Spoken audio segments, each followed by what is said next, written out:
Assalamualaikum warahmatullahi wabarakatuh. Halo, perkenalkan nama saya Astri Indah Ramasari, NIM H1A1 260. Tujuan saya membuat video ini adalah untuk memenuhi tugas ujian akhir semester dalam mata kuliah Tanggung Jawab Sosial Perusahaan yang diampu oleh Bapak Michael Lega SIP MIP. Dalam video kali ini, saya akan membahas materi tentang triple bottom line dalam tanggung jawab sosial perusahaan. Untuk pembahasan lebih lanjut, mari kita simak penjelasan berikut ini. Nah, sebelumnya, kita harus mengetahui bahwa perkembangan zaman itu menuntut perusahaan tidak hanya memperhatikan laba semata, namun juga kondisi sekitar di mana di dalamnya termasuk aspek masyarakat dan lingkungan hidup. Ketiga aspek ini disebut juga sebagai triple bottom line atau TBL. Sebenarnya pendekatan ini telah banyak digunakan sejak awal 2007 di Indonesia. Seiring perkembangan pendekatan full cost accounting yang banyak digunakan oleh perusahaan sektor publik, pada perusahaan sektor swasta salah satu bentuk TBL diterapkan dalam penerapan tanggung jawab sosial atau Corporate Social Responsibility atau CSR. Nah, selanjutnya ada definisi triple bottom line. Triple bottom line adalah konsep bisnis berkelanjutan yang mengukur nilai kesuksesan sebuah perusahaan menggunakan 3 kriteria, yaitu people atau sosial, planet atau lingkungan, dan profit atau ekonomi. Triple bottom line pertama kali diperkenalkan oleh Elkington pada tahun 1994 dalam bukunya yang berjudul Cannibals with Forks. Elkington menjelaskan bahwa triple bottom line sebagai economic prosperity, environmental quality, dan social justice.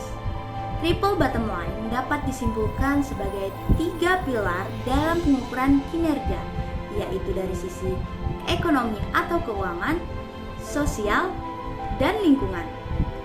Sebagai pengukur kinerja, konsep triple bottom line seringkali dibagi ke dalam 2 bagian besar, yaitu keuangan dan sosial.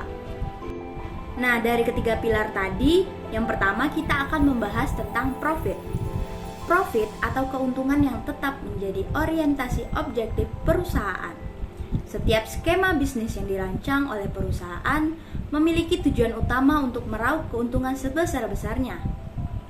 Pada hal ini, konsep triple bottom line tidak mereduksi profit sebagai bagian yang penting dalam konteks pengukuran kinerjanya.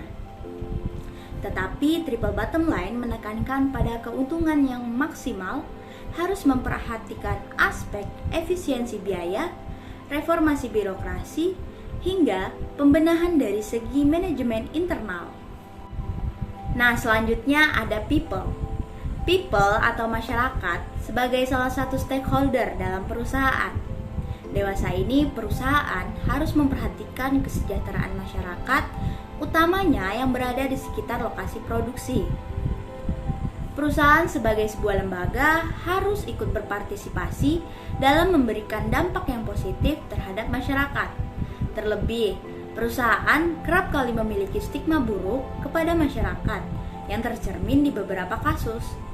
Untuk itu, perusahaan harus peduli kepada masyarakat dengan memberikan berbagai program akomodatif dengan tujuan meningkatkan kompetensi dan kesejahteraan bagi masyarakat sekitar.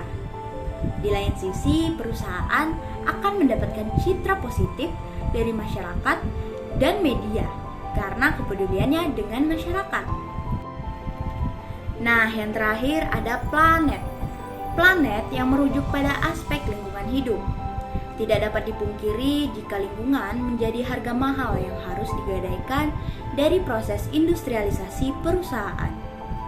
Untuk mencapai pembangunan berkelanjutan atau sustainable development, maka saat ini perusahaan harus memperhatikan aspek lingkungan hidup di tengah kegiatan produksinya.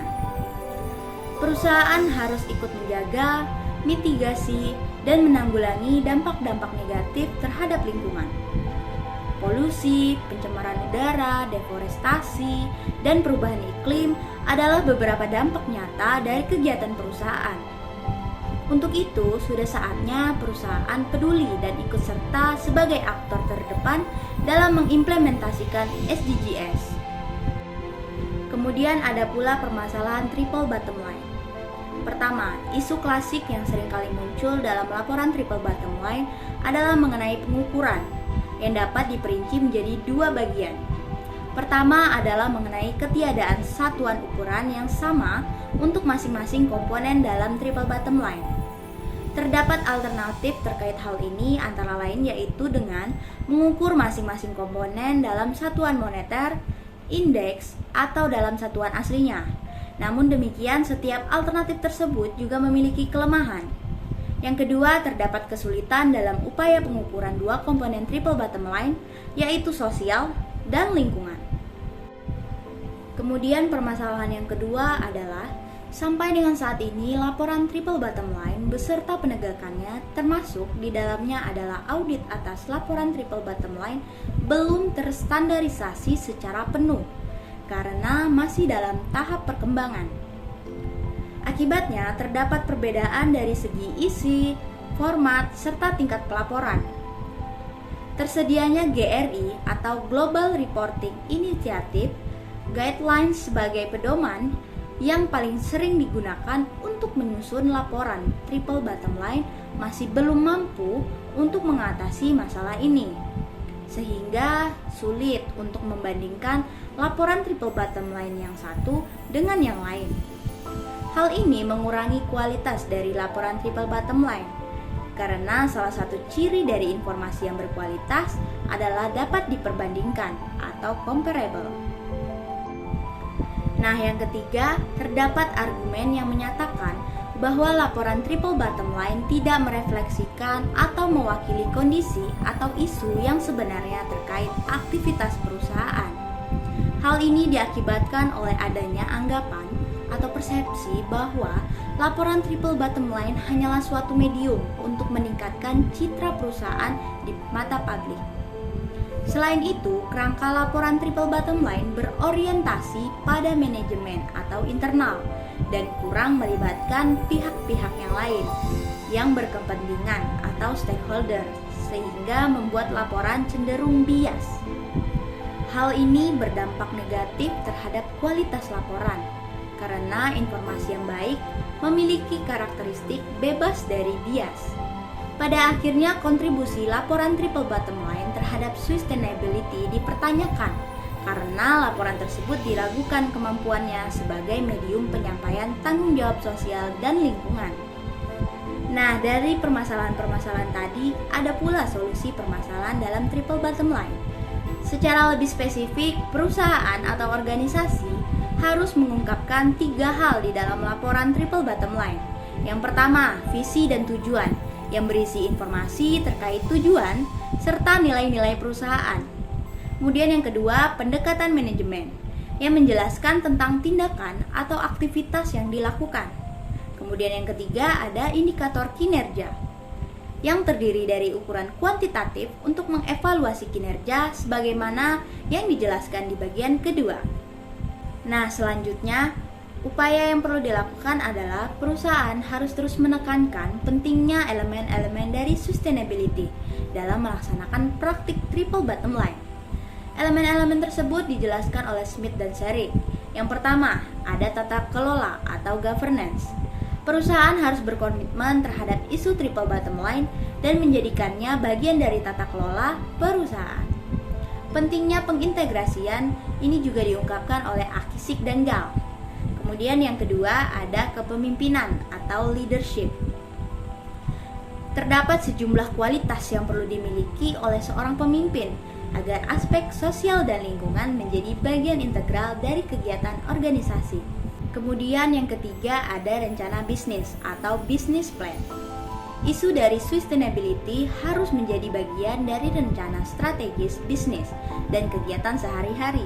Dengan kata lain, isu tersebut harus selalu diperhatikan secara komprehensif.